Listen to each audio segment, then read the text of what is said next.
Discuss करने जा रहे हैं फिजिक्स काइनेमेटिक शीट एक्सरसाइज 2 के क्वेश्चन नंबर 2, 26, 35, 42 एंड 56 नंबर। तो आते हैं सबसे पहले क्वेश्चन नंबर 2 एक्सरसाइज 2 का। लिखा है a point moves in a straight line under the retardation A V square. If the initial velocity is u, the distance covered in t seconds will be। ठीक है, तो यहाँ पे जो रिटार्डेशन है मतलब एक्सेलरेशन नेगेटिव में हो गया माइनस ए वी स्क्वायर। आपसे बोला है initial velocity is u, distance t second में कितना होगा, तो एक्सेलरेशन को क्या लिख सकते हो dv by dt which is equal to minus a into v square. यहाँ से क्या कर सकता हूँ, यहाँ से dv by v square is equal to minus a कोई कांस्टेंट है इंटू डी टी, इंटीग्रेट करते हुए। अब इनिशियल वेलोसिटी मतलब t इक्वल टू 0 पे वेलोसिटी कितनी गिवन है, u गिवन है। और आपसे क्या बोला है, आपसे बोला है किसी टाइम t पे हम v वेलोसिटी पता कर लेते हैं और उससे हम क्या पता कर लेंगे, उससे हम पता कर लेंगे कि आपका इंस्टेंटेनियस स्पीड, फिर वहां से डिस्टेंस निकालेंगे। dx by x square, x अपावर -2 का इंटीग्रेशन क्या होता है -2 + 1 डिवाइडेड बाई -2 + 1। लिमिट क्या u से v, उसी तरह से माइनस ए dt का इंटीग्रेशन t विद लिमिट्स 0 से t, है ना। ये आया -1, ये माइनस इस माइनस के साथ कैंसिल, ये हो गया 1/v विद लिमिट्स u से v इज इक्वल टू, ये हो गया a अपर लिमिट t -0। यहाँ पे लिमिट रखते हुए 1/v - 1/u is equal to क्या है अपने पास at। यहाँ से क्या बोल सकता हूँ, इसको राइट हैंड साइड ले जाया जाए तो 1/v is equal to 1/u plus यहाँ पे क्या पड़ा हुआ है मेरे पास, यहाँ पे पड़ा हुआ है at। अब यहाँ पे क्या कर सकते हो, एलसीएम ले लो इसका, 1/v इज इक्वल टू, ये क्या बन गया, ये बन गया uat प्लस, है ना 1 डिवाइडेड बाय डिनोमिनेटर में क्या पड़ा हुआ है u। अब रेसिप्रोकल कर दूं तो v इज इक्वल टू, है ना, यहाँ रेसिप्रोकल करके कितना आया u divided by uat plus 1। अब डिस्टेंस निकालना है तो v को क्या लिख दो, v को लिख दो ds बाई dt, है ना, इज इक्वल टू यहाँ से पड़ा है uat प्लस 1 करके। अब डिस्टेंस निकालना है तो let's say ds equal to क्या हो जाएगा u, और यहाँ पे dt डिवाइडेड बाय कांस्टेंट होने के कारण u बाहर आया और at प्लस 1, और यहाँ इंटीग्रेट करते हुए t इज इक्वल टू 0 पे 0 है और किसी टाइम t पे पूछा है कितना डिस्टेंस होगा s, तो ds का इंटीग्रेशन s लिमिट 0 से s।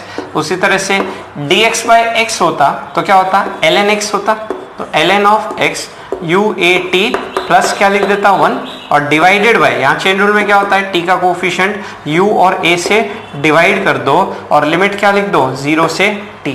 ठीक है, एक u से u कैंसिल हुआ, लिमिट लगाओ s - 0 और उसी तरह से यहाँ लिमिट लगाते हैं, t की वैल्यू पुट करते हैं तो ln यहाँ पे क्या आ गया, यहाँ पे हो गया uat प्लस 1 और फिर माइनस ln, t की वैल्यू 0 रखूंगा तो ln 1 आ गया, ln 1 तो 0 हो गया सीधा।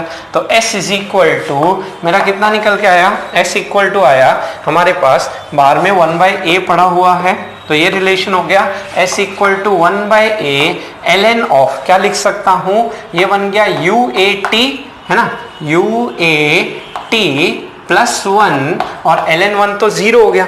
तो यहाँ से हम क्या देख सकते हैं, यहाँ से हमारा बेस्ट ऑप्शन क्या दिख रहा है, option number C, that's it. तो ये है क्वेश्चन नंबर 2 का सी आंसर। समझ आया सभी को। 26 लिखा है a particle moves in the plane and at time t is at the point. तो इसका डिस्प्लेसमेंट मुझे दिया हुआ है कितना है t स्क्वायर, तो x कंपोनेंट हो गया i कैप, और उसी तरह से t क्यूब -2t ये y कंपोनेंट हो गया, दैट इज क्या आया मेरे पास j कैप। अब मैं क्या करता हूँ, वेलोसिटी एक्सेलरेशन बात करता हूँ, उससे बाकी पार्ट्स डिराइव हो जाएंगे। तो वेलोसिटी के लिए क्या किया जाए, वेलोसिटी के लिए इसको डिफरेंशिएट कर दो टाइम के रिस्पेक्ट में, तो t स्क्वायर का डिफरेंशिएशन 2t, ये तो हो गया इसका x component that is i cap, और इसी तरह से t क्यूब का डिफरेंशिएशन कितना आएगा तुम्हारा, ये हो गया 3t स्क्वायर और 2t का 2 हुआ, ये क्या आया j कैप। ठीक है, उसी तरह से एक्सेलरेशन की बात की जाए तो ये जो वेलोसिटी आया उसको डिफरेंशिएट करो dv बाई dt, तो यहाँ पे इसको डिफरेंशिएट करूंगा, ये कितना आया, ये हो गया 2, t का डिफरेंशिएशन 1 और 3t स्क्वायर का डिफरेंशिएशन कितना हो गया 60, t स्क्वायर का 2t, 2 इंटू 3 60, ये क्या आया j कैप। 2 का डिफरेंशिएशन कितना हो गया 0। अब बोला है फर्स्ट पार्ट में, पार्ट ए क्या लिखा हुआ है देखो, at t equal to 2/3 second, t equal to 2/3 second रखते हुए velocity and acceleration of perpendicular. तो वेलोसिटी की बात करता हूँ, वेलोसिटी कितना है 2/3 रखते हुए, ये तो हो गया 4/3 आई कैप, और यहाँ 2/3 रखूंगा तो ये हुआ 4/9, तो है ना 4/9 अगर बोलूं तो इस 3 से कैंसिल हुआ, तो ये आया 4/3, 4/3 माइनस 2 कितना हो जाएगा, 4/3 माइनस 2 करोगे ये आएगा 4 - 6 -2/3 ऑफ क्या हो गया जे कैप, ये आया वेलोसिटी। कैलकुलेशन खुद करो। एक्सीलरेशन की बात की जाए उसी तरह से 2 आई कैप रहेगा, और यहाँ पे ना यहाँ पे 2/3 रख दिया जाए तो यहाँ कितना हुआ 12/3 इज 4, क्या हो गया हमारे पास जे कैप हो गया। अब परपेंडिकुलर, दो वेक्टर परपेंडिकुलर है या नहीं, डॉट प्रोडक्ट करो, तो डॉट प्रोडक्ट करूंगा आई को आई से कितना आया 8/3, जे को जे से कितना आया -8/3, 0 आ गया कि नहीं आया, आ गया ना। तो इसीलिए ऑप्शन ए सही हो जाता है, ऑप्शन ए सही है अपना, ठीक है। फिर आते हैं part B, t equal to 0 पे velocity and acceleration of perpendicular, ठीक है। तो चलिए B option t equal to 0 put करो, t इक्वल टू 0 पुट करता हूं तो वेलोसिटी कितना हो गया v वेक्टर हो गया, ये तो 0 आई कैप हो गया, और यहाँ कितना हुआ -2 जे कैप।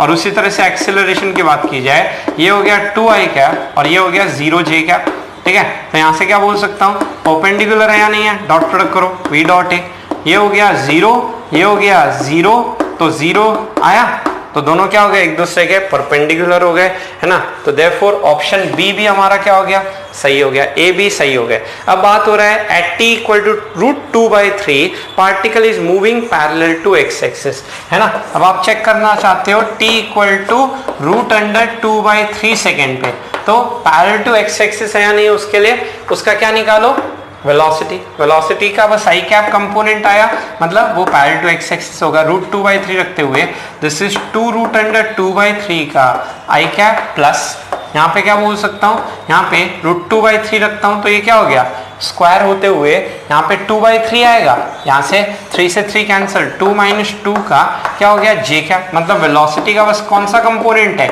x कंपोनेंट है ना, ये तो 0 हो गया, तो ये जो पार्टिकल है ये x एक्सिस के पैरेलल मूव कर रहा है, ये भी सही है। And last part acceleration of particle when it is at point 4,4, ठीक है।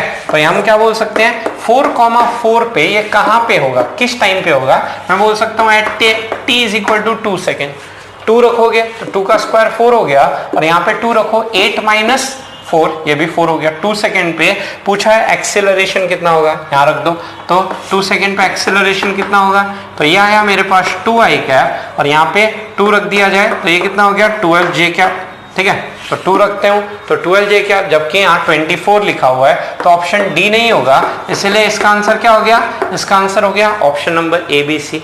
बस थोड़ा डिफरेंशिएशन के आंसर की में आपको ऑप्शन डी दिखाई देगा पर आंसर डी गलत है, तो इसका आंसर बस हमारा ए बी सी ही होगा, डी नहीं होगा।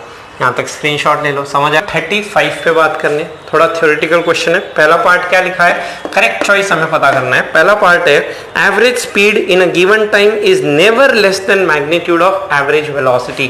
तो हम क्या जानते हैं, हम जानते हैं डिस्टेंस जो होता है वो हमेशा डिस्प्लेसमेंट से बड़ा होता है या बराबर हो सकता है, ठीक है। तो यहाँ पे क्या बोल सकता हूँ, डिवाइडेड बाय टाइम कर दिया जाए तो डिस्टेंस बाय टाइम तो क्या हो जाएगा हमारा एवरेज स्पीड हो जाएगा, ठीक है। और ये क्या हो जाएगा एवरेज वेलोसिटी हो जाएगा। तो यहाँ से क्या बोल सकता हूँ, जो एवरेज स्पीड है वो एवरेज वेलोसिटी से हमेशा बड़ा होगा या बराबर हो सकता है, कभी एवरेज स्पीड छोटा नहीं होगा। तो यहाँ यही लिखा है average speed is never less than magnitude of average velocity. इसके मैग्नीट्यूड से बड़ा मतलब एवरेज वेलोसिटी के मैग्नीट्यूड से बड़ा होगा, तो नेवर लेस देन बोल रहे हैं तो ट्रू है ना, तो ऑप्शन ए हो गया।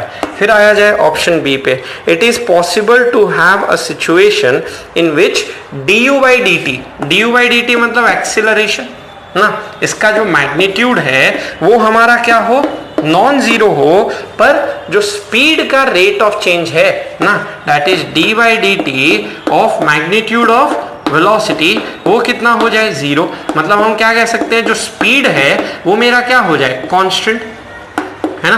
मैं यहाँ बोल सकता हूँ एक्सीलरेशन नॉन जीरो है पर यहाँ पे जो स्पीड है वो क्या है कांस्टेंट है, ठीक है। तो आप जो सर्कुलर मोशन में देखते हैं, सर्कुलर मोशन में क्या होता है, सर्कुलर मोशन में स्पीड जो है वो तो कांस्टेंट रहता है, पर एक्सेलरेशन जो है वो हमारा जीरो नहीं होता है ना।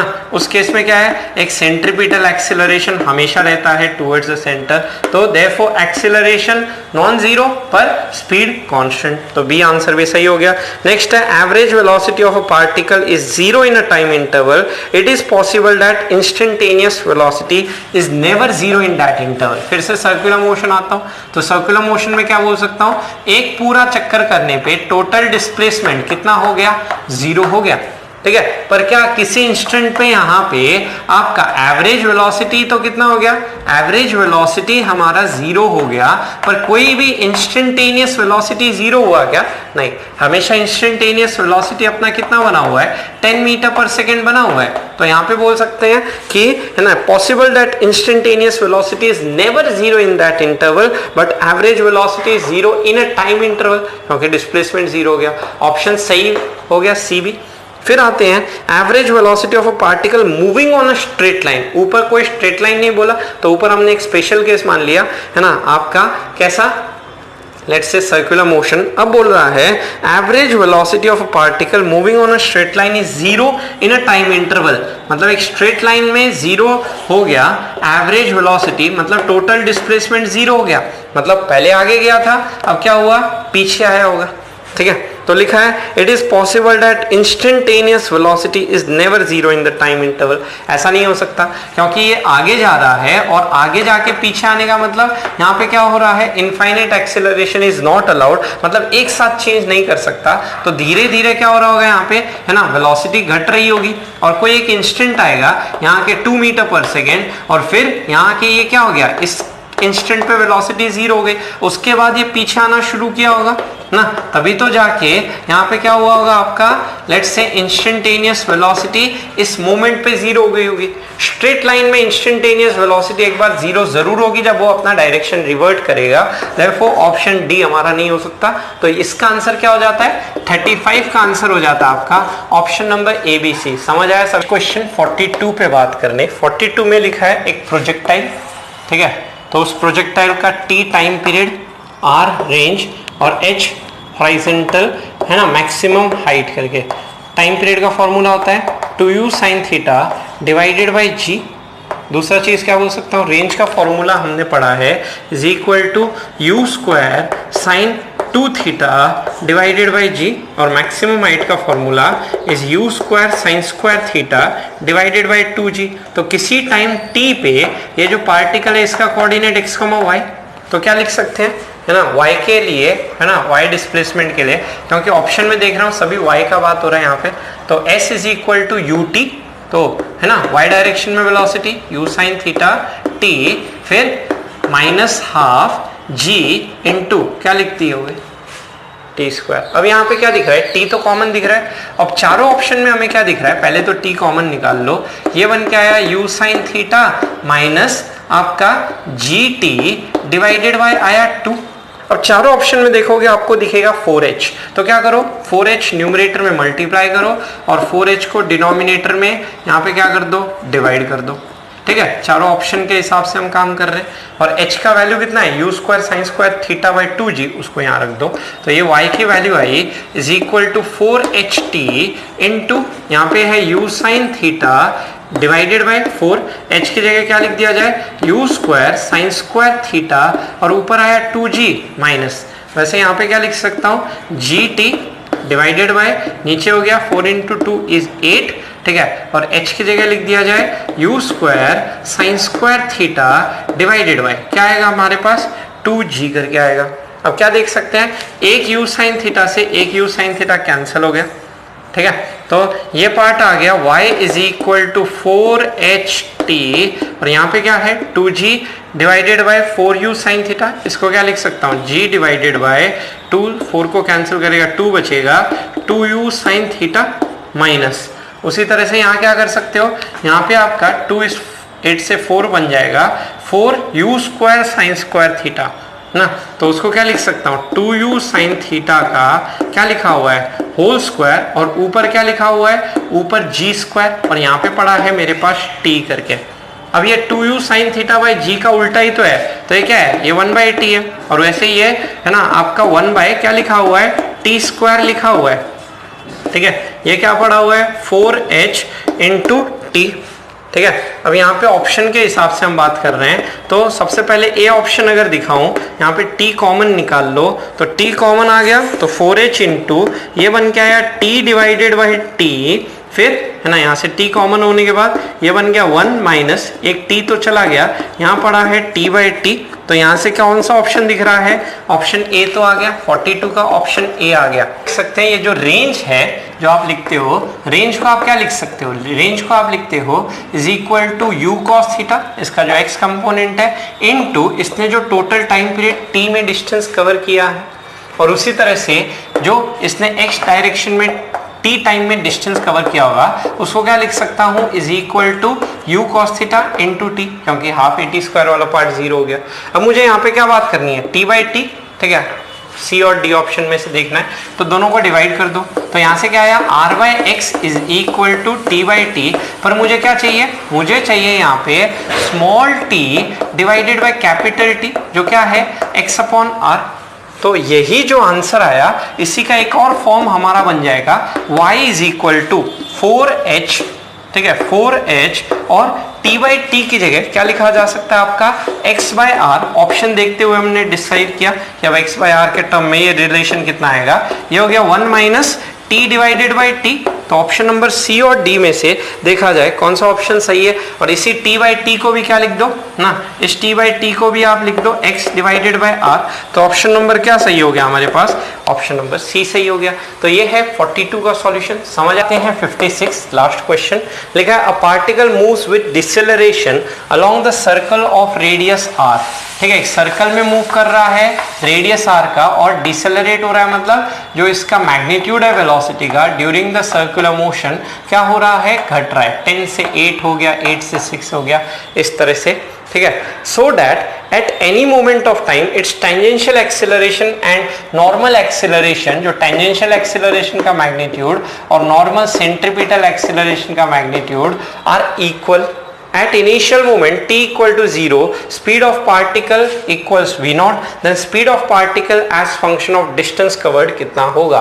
तो यहाँ पे क्या लिख सकते हो, एक्सेलरेशन, टेंजेंशियल एक्सेलरेशन क्या होता है अपना, is equal to dv by क्या लिख सकते हैं, dt, इसका मैग्नीट्यूड, ठीक है। और उसी तरह से इसको क्या लिख सकते हो, ये चीज आपका क्या हो गया, ये हो गया अपने पास v स्क्वायर डिवाइडेड बाई क्या लिख दिया जाए, इसी को dv बाई dt को, टेंजेंशियल एक्सेलरेशन को आप कैसे लिख सकते हो, आप लिख सकते हो v divided by v into d by d s भी लिख सकते हैं, is equal to v square by r. एक v से एक v कैंसिल हुआ, क्योंकि यहाँ v as a function of s निकालना है, तो यहाँ d v by v is equal to मेरे पास हो गया डी एस बाई आर। अब इंटीग्रेट करने जाओ तो इंटीग्रेट किया जाए, यहाँ पे ये ध्यान रखते हुए जीरो डिस्प्लेसमेंट पे जब स्टार्ट हुआ है v नॉट है, और जब डिस्टेंस s हो जाएगा तो स्पीड v हो गया, dv बाई वी क्या होगा, ln v with limits v not से v, और यहाँ पे है ना r तो बाहर आ गया, और ds का इंटीग्रेशन s विद लिमिट्स 0 से s। यहाँ पे क्या लिख सकते हो, ये बन के आया ln v minus ln v not, और यहाँ पे 1 बाय r, ये बन गया s माइनस क्या हो गया 0। यहाँ पे ये क्या लिख सकते हो, ये बन गया ln v by v not is equal to, यहाँ पे क्या बन के आया तुम्हारे पास s डिवाइडेड बाई क्या लिख सकते हो, r करके। अब यहाँ पे मैं क्या देख सकता हूँ, यहाँ पे मैं बात कर सकता हूँ कि ये जो आया है एक्सेलरेशन, ये तो रिटार्डेशन है, तो यहाँ पे हम माइनस रखते हुए यहाँ पे क्या लिख देंगे, ये माइनस है ना, तो ओवरऑल यहाँ पे ये माइनस यहाँ चला गया, तो यहाँ से क्या लिख सकते हो, v by v not is equal to retardation बोला हुआ है, तो e का पावर ये क्या हो गया minus s divided by r, therefore v is equal to v not e का power minus s divided by r बोल सकता हूँ। तो देयरफॉर यहाँ से हमारा आंसर क्या हो गया, यहाँ से हम बोल सकते हैं ऑप्शन नंबर हमारा करेक्ट हो जाएगा, इज इक्वल टू ए, ठीक है। Option number A is the correct answer, v is equal to v not e का power minus s by r. दो चीज ध्यान रखना था, पहला चीज तो यहाँ dv by dt form use ना करके v dv by ds use करना है, क्योंकि यहाँ velocity as function of distance निकालना है। दूसरा रिटार्डेशन है इसलिए माइनस लगाना है। तो ये अपना एक्सरसाइज 2 खत्म होता है। यहाँ तक सब लोग सब्सक्राइब कीजिए आयोटा इंस्टीट्यूट चैनल को और प्रेस कीजिए बेल आइकन को ताकि आपको मिल सके हमारा लेटेस्ट वीडियो सबसे पहले, और ये बिल्कुल फ्री है।